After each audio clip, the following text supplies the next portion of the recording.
Uric acid levels ఎక్కువైపోతున్నాయని తెలియగానే అందరు చేసే ఫస్ట్ పని మొత్తం ప్రోటీన్ సోర్సెస్ అన్నిటినీ ఆపేస్తారు, thinking uric acid levels normal అయిపోతాయని. కానీ that is half of the story. You deserve to know better, ఎందుకంటే uric acid is not just a number for your joint health. Uric acid levels తక్కువ ఉంటే joint health బాగుంటుంది, లేదంటే gout వచ్చేస్తుంది. That is just small bit of a story. You deserve to know better, ఎందుకంటే uric acid decides how your metabolic health is going to B. Morning లేవగానే joint stiff అనిపించడము, night time urine కి మాటికి లేవడము, లేదంటే foamy urine ఉండటము, fatigue అనిపించడము, కాళ్ళ చుట్టూ స్వెల్లింగ్స్ డెవలప్ అవ్వడము, ఇవన్నీ సింపుల్ సిమ్టమ్సే అనుకుంటుంటారు. కానీ యూరిక్ యాసిడ్ పెరుగుతున్న కొద్దీ సిమ్టమ్స్ పెరుగుతూ ఉంటే సైలెంట్ గా it can be a cause for your heart diseases, stroke, type 2 diabetes, hypertension. All in all, it will make you age faster. అలాగే వెజిటేరియన్స్ ఓకే యూరిక్ యాసిడ్ మాకు problem కాదు, అలాగే alcohol తాగని వాళ్ళు ఆ ప్రాబ్లం మాకు రాదు అని అనుకుంటూ ఉంటారు. But there is a very big story behind why uric acid can rise. So high uric acid అనేది నాన్ వెజిటేరియన్స్ కి, ఆల్కహాలిక్స్ కి మాత్రమే ప్రాబ్లం కాదు, అది వెజిటేరియన్స్ లో కూడా ప్రాబ్లమే. I'll tell you why. This is doctor Samathatulla, your longevity physician. ఇవాళ యూరిక్ యాసిడ్ అసలు బాడీలో ఎలా ఫామ్ అవుతుంది, ఎలా ఎక్స్క్రీట్ అవుతుంది, బాడీలో అవి ఎంత లెవెల్స్ ఉంటే మనకు హార్మ్ఫుల్, ఎలా ఈ యూరిక్ యాసిడ్ వేరే హెల్త్ పైన ఎఫెక్ట్ చేస్తుంది, మనం lifestyle choices, nutritional choices ఎలా చేసుకోవాలి, ఎంత లెవెల్స్ లో యూరిక్ యాసిడ్ ని పెట్టుకోవాలనేది డీటెయిల్డ్ గా ఎక్స్ప్లెయిన్ చేస్తాను. సో ఈ వీడియో ఎండ్ వరకు ఉంటే యూరిక్ యాసిడ్ ని కంట్రోల్లో పెట్టుకోవడం వల్ల how you are saving yourself in terms of your heart health, kidney health, brain health అనేది మీకు కంప్లీట్ గా అర్థమవుతుంది. ఇండియాలో obesity, metabolic diseases like hyper tension, type 2 diabetes, coronary artery disease, stroke, ఇలాంటి రిస్క్స్ అన్ని ఎక్కువ. సో ఈ diseases లో అన్ని చూసినప్పుడు డేటా గనక, స్టాటిస్టిక్స్ కనుక చూస్తే uric acid is one of the common correlations వీటిల్లో. ఈ డిసీజెస్ ఉన్న వాళ్ళలో 30% పీపుల్ లో uric acid levels higher side ఉన్నాయి. అదే రివర్స్ లో చూస్తే యూరిక్ యాసిడ్ హయ్యర్ గా ఉన్నప్పుడు, మోర్ దాన్ 8 ఉన్నప్పుడు వీళ్ళల్లో ఈ డిసీజెస్ రిస్క్ అన్ని ఎక్కువే. కాబట్టి ఇవాళ యూరిక్ యాసిడ్ ఎందుకు ఉట్టి జాయింట్ హెల్త్ ని ఎఫెక్ట్ చేయదు, ఎందుకు ఈ డిసీజెస్ అన్ని ఎఫెక్ట్ చేస్తుందో చెప్తాను. అసలు యూరిక్ యాసిడ్ ఎలా ఫామ్ అవుతుంది బాడీలో? మనకి ఫుడ్ వల్ల కానీ, లేకపోతే బాడీలో డిఎన్ఏ ప్రోడక్ట్స్ లో ఉండే ప్యూరిన్స్ వల్ల కానీ, ఆ ప్యూరిన్స్ అన్ని కన్వర్ట్ అయ్యి ఫైనల్ స్టెప్ లో యూరిక్ యాసిడ్ ఫామ్ అవుతుంది. కానీ అది డబుల్ ఎడ్జ్ స్వార్డ్. ఎందుకు? సెల్స్ లో ఉన్నప్పుడు యూరిక్ యాసిడ్ ప్రో ఆక్సిడెంట్, అదే బ్లడ్ లో ఉన్నప్పుడు యాంటీ ఆక్సిడెంట్. ఎప్పుడైతే లెవెల్స్ ఉండాల్సిన రేంజ్ లో ఉంటాయో, లెస్ దాన్ 6 mg/dl, అప్పుడు యాంటీ ఆక్సిడెంట్. ఎందుకంటే అది అన్నెసెసరీ టాక్సిన్స్ ని క్లియర్ అప్ చేస్తుంది, ఫ్రీ రాడికల్స్ ని క్లియర్ అప్ చేస్తుంది.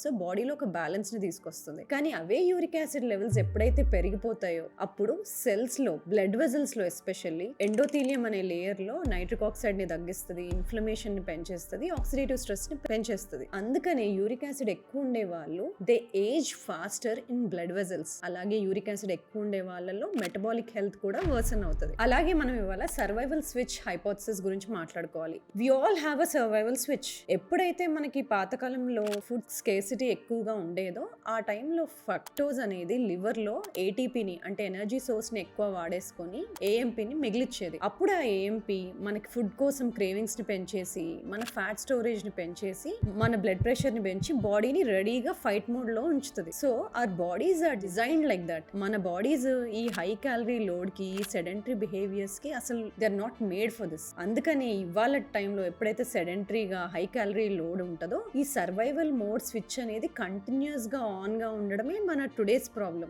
ఈ స్విచ్ ఆఫ్ అవ్వకపోవడం వల్ల మన ఫ్యాట్ స్టోరేజ్ పెరుగుతుంది, అలాగే మన యూరిక్ యాసిడ్ ప్రొడక్షన్ పెరుగుతుంది, అలాగే వెజిటేరియన్స్ లో కూడా ఈ ఫ్యాట్ స్టోరేజ్ పెరుగుతుంది. అందరూ అనుకుంటారు, ఓ నేను నాన్ వెజ్ తినను, నేను మీట్ తినను, నేను ఆల్కహాల్ తాగను, నేను హై ఫ్రక్టోస్ కార్న్ సిరప్ ఉన్నవి ఏవి తీసుకోను, నేను అసలు షుగరీ ఫుడ్స్ తినను, మరి నాకు ఎందుకు పెరుగుతుంది అని. ఎప్పుడైతే బాడీ మనము థ్రెట్ మోడ్ లో ఉన్నాము అనుకుంటుందో, ఎప్పుడైతే హై ఫ్రక్టోస్ ఫుడ్స్ తీసుకుంటామో, ఎప్పుడైతే మెటబాలికల్లీ మన బాడీ హెల్దీగా లేదో, ఫర్ ఎగ్జాంపుల్ ఇన్సులిన్ సెన్సిటివ్ గా లేదో, ఏవైతే ఫ్రూట్స్ మనకి హెల్ప్ఫుల్ గా ఉండాలో అవే ఫ్రూట్స్ ఎక్కువగా తీసుకున్నప్పుడు మనకి అగెయిన్స్ట్ అయిపోతాయి. సో మెటబాలిక్ హెల్త్ బాగున్నప్పుడు ఏ ఫుడ్స్ అయినా మోడరేట్ గా, బ్యాలెన్స్డ్ గా తీసుకున్నప్పుడు మనకి ఏ ప్రాబ్లం ఉండదు. అదే హెల్దీ లేనప్పుడు, టైప్ 2 డయాబెటీస్ ఉన్నప్పుడు, హైపర్ టెన్షన్ ఉన్నప్పుడు, లేకపోతే విజరల్ ఒబేసిటీ ఎక్కువ ఉన్నప్పుడు, ఫ్యాటీ లివర్ డిసీజ్ ఉన్నప్పుడు, ఇలాంటి వాళ్ళు హై ఫ్రక్టోస్ తీసుకున్నా, ఆల్కహాల్ తీసుకున్నా, లేదా ప్యూరైన్ రిచ్ ఫుడ్స్ ఎక్కువ తీసుకున్నా, ఈ సర్వైవల్ స్విచ్ అనేది ఆన్ అయిపోయి మనం ఎక్కువ యూరిక్ యాసిడ్ ని ప్రొడ్యూస్ చేసేస్తాం. That is the real problem. So అలా యూరిక్ యాసిడ్ పెరిగినప్పుడు ఏమైపోతుంది, లివర్ చుట్టూ ఇన్ఫ్లమేషన్ పెరుగుతుంది, ఇన్సులిన్ రెసిస్టెన్స్ పెరుగుతుంది, ఫాస్టింగ్ ఇన్సులిన్ పెరుగుతుంది, హోమాయర్ పెరుగుతుంది, మనం తినే ఫుడ్స్ ఎనర్జీగా మారకుండా ఫ్యాట్ స్టోరేజ్ గా కన్వర్ట్ అవుతుంది. సో అందుకనే ఈ ఫెటీగ్, లో ఎనర్జీ అనేది ఉంటూ ఉంటుంది. సిమిలర్లీ వాళ్ళ హెచ్ఎస్సిఆర్పి లెవెల్స్ పెరుగుతూ ఉంటాయి. అలాగే నిదానంగా మనం యాక్షన్ తీసుకోకపోతే, ఏ లైఫ్ స్టైల్ యాక్షన్ చేంజెస్ చేసుకోకపోతే ఈ హై యూరిక్ యాసిడ్ వెళ్ళి యూరిక్ యాసిడ్ క్రిస్టల్స్ ని ఫామ్ చేసి అవి మన ఎల్బోస్ లోను, మన కిడ్నీస్ లోను, మన జాయింట్స్ లోను డిపాజిట్ అయ్యి జాయింట్ హెల్త్ ని మొత్తం పాడు చేసి ఇన్ఫ్లేమ్డ్ గా చేసేస్తుంది. సో ఇలా జాయింట్ ఇన్ఫ్లమేటరీ ఆర్థరైటిస్ ఉండే వాళ్ళు హై యూరిక్ యాసిడ్ వల్ల they tell us that they have had worst pain in their life. ముఖ్యంగా ఈ యూరిక్ యాసిడ్ క్రిస్టల్ డిపాజిషన్ అనేది ఎక్కువ ఫీట్ లో బిగ్గెస్ట్ జాయింట్ లో, అంటే ఫస్ట్ ఎంసిపి జాయింట్ అంటాం, అందులో ఎక్కువ చూస్తూ ఉంటాం. సో ఈ యూరిక్ యాసిడ్ క్రిస్టల్స్ ని టోఫై అని అంటాము. ఎక్కువ సివియర్ గా ఫామ్ అయినప్పుడు గౌట్ అంటాం. కానీ యూరిక్ యాసిడ్ హై ఉంటే గౌట్ ఒక్కటే వస్తుందని అందరూ అనుకుంటారు. So behind the scenes all this is happening. It is slowly raising the risk for all the diseases out there. Recent evidence లో కనుక చూస్తే హై యూరిక్ యాసిడ్ ఉండే వాళ్ళల్లో కరోనరీ ఆర్టరీ డిసీజెస్ గానీ, స్ట్రోక్ డిసీజ్ గానీ ఎక్కువ కామన్. అలాగే mortality, risk of dying from any of the diseases also is higher when uric acid levels are higher, especially when they are higher than 8. ఏదైనా cardiovascular diseases ఉండే వాళ్ళలో uric acid levels 6 కన్నా పైన పెరిగినప్పుడు they had higher risk for having a heart attack, they had a higher risk for having a stroke. అందుకనే uric acid ని less than 6 పెట్టుకోవడం very very crucial, especially when you have a genetic risk, when you have a family history of coronary artery diseases, especially when you have a risk of early death in the family. అంటే కొన్ని families లో there are some people who die at a young age due to a heart disease. ఇలాంటి risk ఉన్న వాళ్ళ families లో uric acid should be aimed and kept as low as less than 6 mg/dl. Okay, uric acid తగ్గించుకోవాలనుకుంటే ఎక్కడెక్కడ act చేయాలో చూద్దాం. ఒకటి, production తగ్గించాలి, ఇంకోటి ఎక్స్క్రీషన్ పెంచాలి. ప్రొడక్షన్ తగ్గించాలి అంటే ప్యూరైన్ కన్సంప్షన్ తగ్గించాలి. ప్యూరైన్స్ అనేవి అన్ని ప్రోటీన్ ఫుడ్స్ లో ఏమి ఉండవు. So let's talk about purine rich foods. Purine rich foods అనేవి alcohol, red meat, organ meats, అలాగే some vegetarian protein products like chickpeas, soy beans వీటిల్లో ఎక్కువ ఉంటాయి. అలాగే fish sources like sardines and shellfish. ఇవన్నీ పక్కన పెడితే there are other healthy plant based protein sources also and healthy non vegetarian plant protein sources also like eggs, chicken, some sources of fish like rohu fish or pomfret. These are healthier versions. అలాగే vegetarians లో కూడా they are other sources like paneer గానీ other lentil forms which are healthy alternatives when it comes to non purine foods. So number 1, purine foods తగ్గించినప్పుడు the risk of over production of uric acid తగ్గుతుంది. అలాగే metabolic health బాగాలేని వాళ్ళు like pre diabetes కానీ, లేకపోతే high హోమియోసిస్టిన్ ఉండేవాళ్ళు కానీ, high HSCRP ఉండేవాళ్ళు కానీ, లేదంటే హై ఫాస్టింగ్ ఇన్సులిన్ ఉండేవాళ్ళు కానీ ఫ్రక్టోస్ కూడా తగ్గించాలి. Fructose could come in various forms. ఒకటి, all flavoured drinks, sugary drinks, any kind of salads, sauces or dressings that contain high fructose corn syrup. These are very very important. It could come in all forms of packaged foods and packaged products. So ఇవన్నీ తగ్గించినప్పుడు we can switch off that survival mode switch which can increase your uric acid. Now coming to excretion. Excretion పెంచాలి అంటే hydration is very important key. We often see sudden gout attacks common గా ఎప్పుడు వస్తాయో తెలుసా?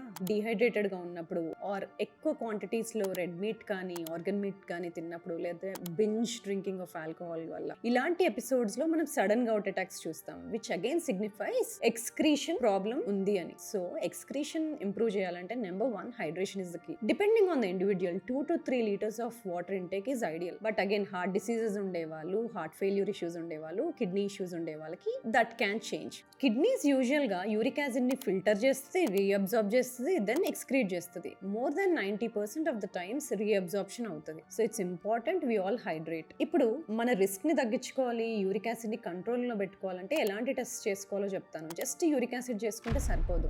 మనం అంటున్నాం కదా, మనం వేరే మెట్రిక్స్ అన్ని చూసుకోవాలి, రిస్క్ ఆఫ్ డయాబెటీస్ అవన్నీ కూడా తగ్గించుకోవాలి అని. So when I check individuals for high risk for uric acid తో పాటు మనం చెక్ చేసేది హోమాయర్, ఫాస్టింగ్ ఇన్సులిన్, హెచ్ఎస్సిఆర్పి, అలాగే leptin levels, adiponectin levels, waist to hip circumference, very very important for visceral adiposity. And also DEXA scan లో body composition లో visceral adipose tissue mass, to assess fatty liver disease. Also along with it, TG to HDL ratio, అలాగే కొన్ని important liver metrics like GGT, SGOT to SGPT ratio, అలాగే estimated GFR along with cystatin C. ఇలా complete గా context ఉంటేనే అసలు ఎక్కడ solve చేయాలో problem తెలుస్తుంది. చాలా వరకు హై యూరిక్ యాసిడ్ ఉన్నప్పుడు only purine rich foods నే తగ్గించేస్తే సరిపోదు. We have to work on all other elements also like sleep, hydration, excretion and lifestyle activity and physical activity, which I'll come to that. Let's start to understand the numbers. Okay, less than 6 is great. 6 to 7 ఉంటే the risk is raising.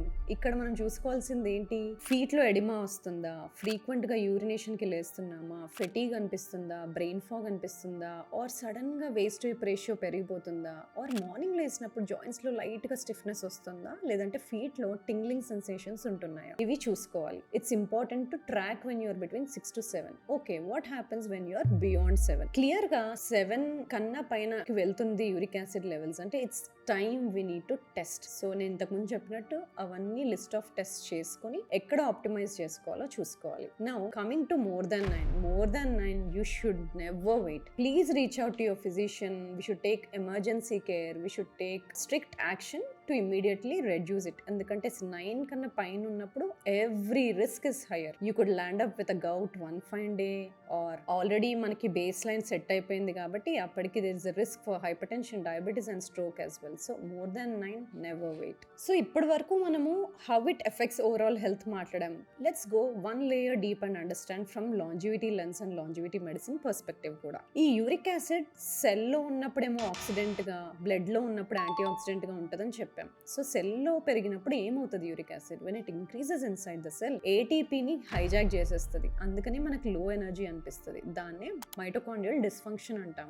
దీని తర్వాతే స్లోగా fat storage start అయిపోయి insulin resistance, visceral adiposity ఇవన్నీ start అయిపోతాయి. ఈ mitochondrial dysfunction start అవ్వగానే very non specific symptoms like headaches ఇవన్నీ స్టార్ట్ అయిపోతాయి, or brain fog, or morning energy లేకపోవడం ఇలాంటివి స్టార్ట్ అవుతాయి. So the number 1 reason is mitochondrial dysfunction that is happening. Let's move to number 2. అందరికీ అర్థంగానే ఒక connection, brain fog ఎందుకు ఉంటుంది high uricaemia ఉండే వాళ్ళలో. This a very important significance. Lot of studies ఇప్పుడు మనకు చూస్తే అబ్స్ట్రక్టివ్ స్లీప్ యాప్నియా ఉండే వాళ్ళలో ఇంపార్టెంట్ కోరిలేషన్ ఇస్ వాళ్ళలో హై యూరిక్ యాసిడ్ ఉంటుంది. Why so? Whenever there is obstructive sleep apnoea, number of times brain కి ఆక్సిజన్ వచ్చేది తగ్గిపోతుంది. సో ఈ ఆక్సిజన్ డెలివరీ బ్రెయిన్ కి తగ్గినప్పుడు బ్రెయిన్ సెల్స్ లో యూరిక్ యాసిడ్ లెవెల్స్ ఎక్కువ ఉన్నప్పుడు ఆక్సిడేటివ్ స్ట్రెస్ బ్రెయిన్ సెల్స్ లో పెరుగుతుంది. సో ఈ ఆక్సిడేటివ్ స్ట్రెస్ పెరిగినప్పుడు it's a stage for inflammation. Cells అన్ని ఇన్ఫ్లేమ్డ్ గా ఉంటాయి. That's why these people feel brain fog. అంటే క్లారిటీ లేకపోవడం, డెసిషన్స్ తీసుకోలేకపోవడం, ప్రొకాస్టినేట్ చేయడము, ఎనర్జీ లేకపోవడం ఇలాంటివన్నీ ఉంటాయి. So high uric acid is very closely related to obstructive sleep apnea and sleep. Of course obstructive sleep యాప్నియాకి you have to sort out the treatment for that. అందుకనే మనం ఇచ్చే ఇంపార్టెంట్ లైఫ్ స్టైల్ యాక్షన్ ఏంటి అంటే sleep optimisation. Oxidative stress తగ్గించాలి, inflammation తగ్గించాలి అంటే sleep is very very important. High uric acid levels ఉండే వాళ్ళల్లో నేను చూసే కామన్ ఇంపార్టెంట్ థింగ్, నేను తినాలనిపించకపోయినా నాకు తెలియకుండానే నేను స్వీట్స్కి రీచ్ అవుట్ అవుతూ ఉంటాను. నాకు షుగర్స్ తినాలనిపిస్తే నాకు ఆ క్రేవింగ్స్ వస్తూ ఉంటాయి. It's not that I'm hungry but I'm reaching out to it అంటూ ఉంటారు. This a very common connection between both. High uric acid levels ఉన్నప్పుడు బ్రెయిన్ లో కూడా పెరిగిపోతాయి uric acid levels. So when these uric acid levels increase, dopamine regulation తగ్గిపోతుంది. So ఈ dopamine regulation తగ్గిపోయినప్పుడు emotional regulation సరిగ్గా ఉండదు. సో ఇంపల్సివిటీ పెరిగిపోతుంది, ఎమోషనల్ ఈటింగ్ బిహేవియర్స్ వచ్చేస్తాయి, craving for sugar and salt పెరిగిపోతుంది. And that's how the entire physiology in the brain changes. అందుకని high uric acid levels ఉండే వాళ్ళలో very differently we see sugar cravings as well. That's why I say high uric acid is connected not just to your joint problem but it's a metabolic signature. అంటే uric acid alone గా చూడటం మానేయాలి. We should see it through the system as a person as a whole. So ఇవాళ uric acid గురించి అంతా తెలుసుకున్నారు. You want to take your health into action. ఎలా చేయాలి అనుకుంటున్నారా? Let's start measuring. మెజర్ చేయకుండా ఏది మానిటర్ చేయలేము, ఏది చేంజ్ చేయలేము. So let's follow this 3M approach which is measure, mentor, monitor. Measure the biomarkers. నేను ఇంతకుముందు చెప్పినట్టు ఆ లిస్ట్ ఆఫ్ టెస్ట్స్ అన్ని చేయాలి. దెన్ యూ హ్యావ్ సీన్ 7 కన్నా పైన వెళ్తుంది, then we should start taking action. Let's start with lifestyle changes, nutritional changes. If you are depending on sugary drinks కానీ, లేకపోతే షుగర్ ఉండే కాఫీస్ కానీ, any type of sugary beverages, switch them, swap them with start drinking soda water. ఈ mid morning మీకు sugary drinks తాగాలనిపించినప్పుడల్లా you can swap it to sparkling water కానీ, or if that is not available, simple soda with water with some lemon and cucumber. Next, hydration. Dehydration is very important cause for most of the people ఎందుకు high uric acid excrete అవ్వదు అనేది. So hydrate well. And ఎప్పుడైతే extra caffeine తీసుకుంటున్నారో, అంటే ఎప్పుడైతే 2 cups of coffee కన్నా ఎక్కువ వెళ్ళిపోతున్నారో, stop it and limit your caffeine intake. 2 PM ముందే మీ కెఫీన్ ఇంటేక్ ఆపేసేయండి and hydrate yourself very well. Also hydration ఎప్పుడు ఎండెడ్ బై 7 PM. చాలా మంది 7 PM వరకు నీళ్ళు తాగడం మర్చిపోతారు. 7 తర్వాత సడన్ గా గుర్తొస్తుంది, అప్పుడే అంతా 2 liters ఒకటేసారి తాగేసి నైట్ మళ్ళీ యూరిన్ కి లేస్తూ ఉంటారు. Don't do that mistake. Hydrate yourself well, mostly towards the morning. Reduce the number of coffees you take and swap those sugary drinks with more alkaline fluids. Let's talk about hidden fructose. Your body can still make fructose. బయట నుండి sugary drinks తినకపోయినా, ఎక్కువ sugary foods తీసుకోకపోయినా, ఎక్కువ ప్యూరైన్ foods తీసుకోకపోయినా కూడా body own గా fructose చేయగలదు because of పాలియాల్ pathway. అంటే మీ liver లో ఎప్పుడైతే హై గ్లైసమిక్ ఇండెక్స్ ఫుడ్స్ ఎక్కువ అవుతాయో, రిఫైన్డ్ ఫుడ్స్ ఎక్కువ అవుతాయో, దాని నుండి కూడా ఫ్రక్టోస్ ప్రొడ్యూస్ అయ్యి యూరిక్ యాసిడ్ పెరుగుతుంది. అందుకని ఉట్టి ప్యూరైన్ ఫుడ్స్ తగ్గించినా, ఉట్టి ఆల్కహాల్ తగ్గించినా, ఉట్టి షుగరీ డెజర్ట్స్ తగ్గించినా కూడా uric acid sometimes can be high. Also 15% of the times it is determined genetically. Some people reduce all of the above 3 అయినా కూడా వాళ్ళు హై గ్లైసమిక్ ఇండెక్స్ ఫుడ్స్ తీసుకున్నప్పుడు, రిఫైన్డ్ ఫుడ్స్ తీసుకున్నప్పుడు uric acid levels ఎక్కువ ఉంటాయి. So this is answer to the question, doctor I don't eat non veg, I don't eat desserts, still I have high uric acid. So refined carb load ఎక్కువైనా, salt load ఎక్కువైనా కూడా uric acid can rice. Adequate protein అనేది మన metabolic health కి, muscle కి, మన ageing కి, bone health కి అన్నిటికీ అవసరం. సో ఆ ప్రోటీన్ ని బ్యాలెన్స్డ్ గా ఎలా తీసుకోవాలి, యూరిక్ యాసిడ్ నార్మల్ ఉండడానికి ఇవాళ చెప్తాను. మీకు యూరిక్ యాసిడ్ లెవెల్స్ రైజ్ అవుతుంటే, whenever it is going beyond 6, these are the list of foods you should reduce. All the high purine foods. ఎప్పుడైతే లెస్ దాన్ 6 ఉంటాయో, you can eat all the protein sources in a balanced form. కానీ ఇప్పుడు uric acid levels 8 కన్నా ఎక్కువ ఉన్నప్పుడు there are some vegetarian sources also which are high in purine. అవి కూడా తగ్గించాలి. లైక్ చిక్ పీస్ కానీ, సోయ్ బీన్స్ కానీ, and some vegetables also contain high purines. So ఇవి అందరూ ఏం కట్ డౌన్ చేయక్కర్లేదు. ఎవరికైతే మోర్ దాన్ 8 or 9 ఉంటాయో వాళ్ళు కట్ డౌన్ చేయాలి. So whenever uric acid is rising, we have to cut down on most purine rich foods. లేదు less than 6 ఉంటే you can take all forms of protein in very balanced form. So ఇవాళ beer గురించి మాట్లాడదాం. Beer తో 3 problems. ఒకటి, it contains alcohol, that is a problem.